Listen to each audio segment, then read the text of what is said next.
When I made this lawn chair a few years ago, I wasn't sure of the overall gear ratio that I needed to make best use of the engine's power. It's a 4 horsepower engine.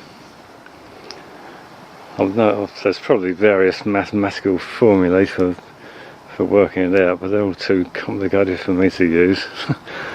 So I thought what I'd better do is rather than go direct from the output shaft of the gearbox, which is there, to the back axle, I put an idler shaft in, which is this, and so that I can, by trial and error, change the overall gear ratio and find out the optimum ratio.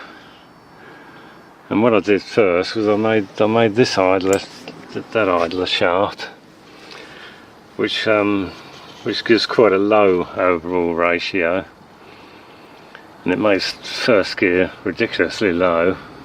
And when you get up to fifth gear, it's a 5-speed manual gearbox. You get the impression that it could go faster in fifth gear than it does with the power of the engine. So then I took that one out, took that idler shaft out and put this one in, and it actually gives a 1-to-1 ratio on the idler shaft, and I found that's about right. It's first gear isn't too low, and when you get up to fifth gear, it gives the impression that it wouldn't go any faster if you had a higher gear ratio. So I think that's about right. Especially when I'll probably make another video about this. I made the clutch was snatching quite a lot. It was impossible to move off without the clutch snatching. So what I did was I made an anti-snatch clutch linkage, which has improved it a lot. You can almost always move off smoothly without it snatching now. So I'll probably make a video about that in the near future.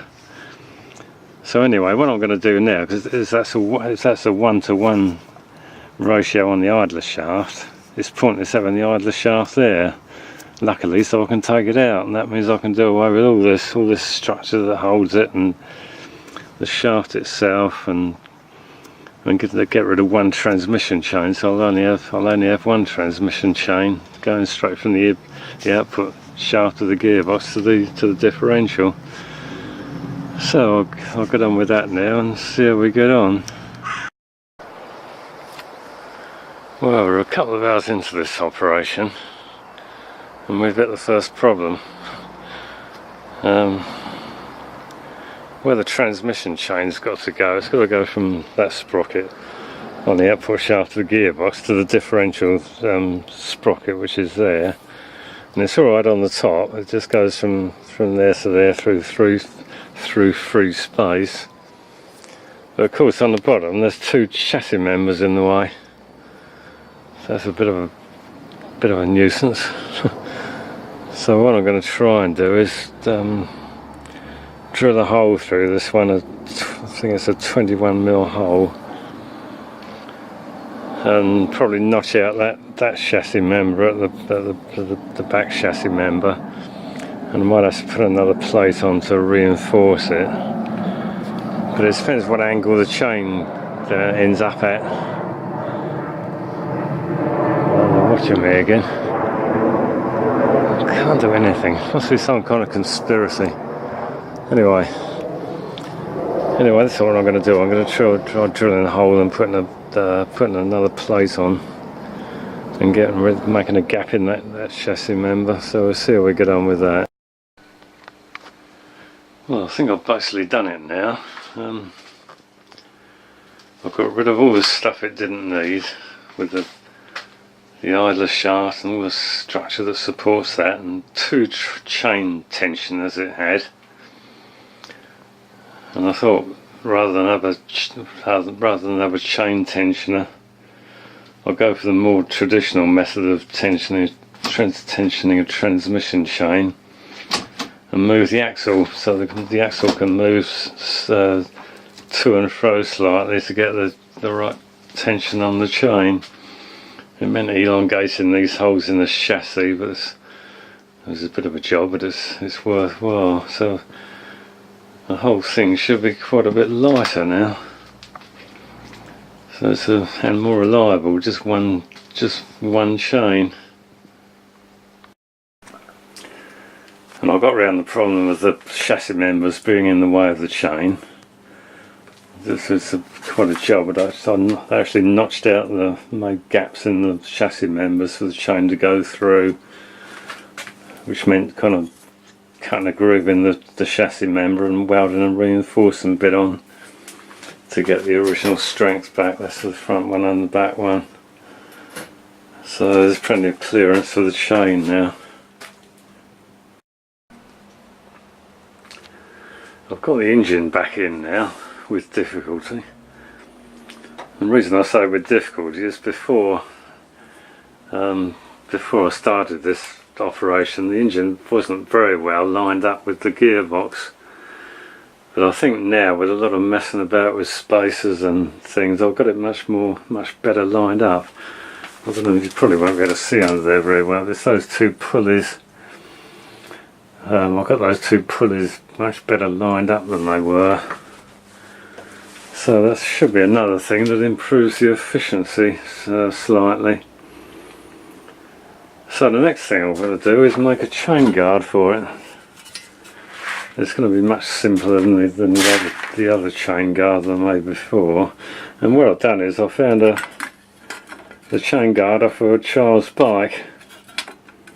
An old child's bike that I've had lying around. So I'll take the chain guard off of that, and what I'm going to do is adapt it to fit the lawn chair. So it's almost there, almost there for covering part of the chain.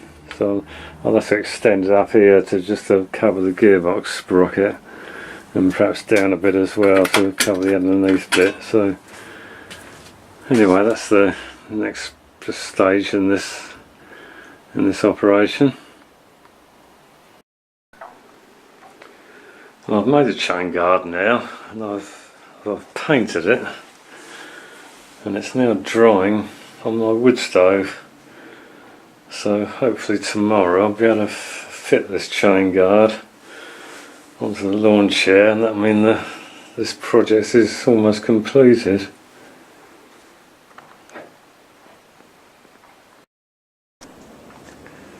Well, I've got this chain guard on now, and it's worked quite well. The paint's dry.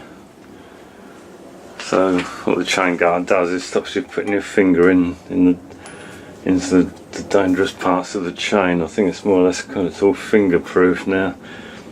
Because the most dangerous part of a chain drive is what they call the addendum, and that's where the chain joins the sprocket. And that kind of pulls your finger in and causes quite a life-changing injury. Where the chain leaves the sprocket, it's called the dedendum, and that's not dangerous at all. It just pushes your finger out all the time. So it's all the two addendums that you've got to be careful of with a chain drive.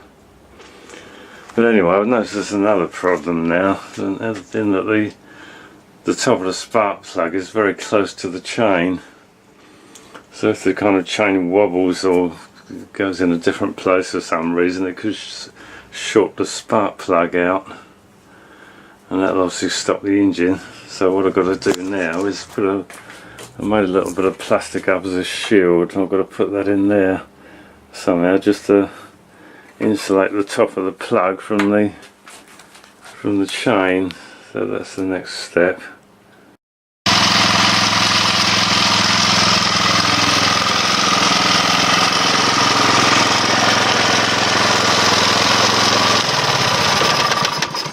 Well, it's actually finished now.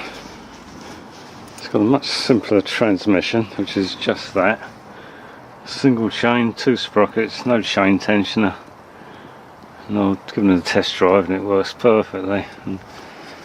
And believe it or not, these are all the bits I've taken out that aren't necessary.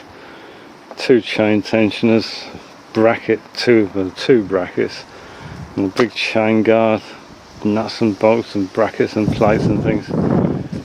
So it should be a lot lighter as well.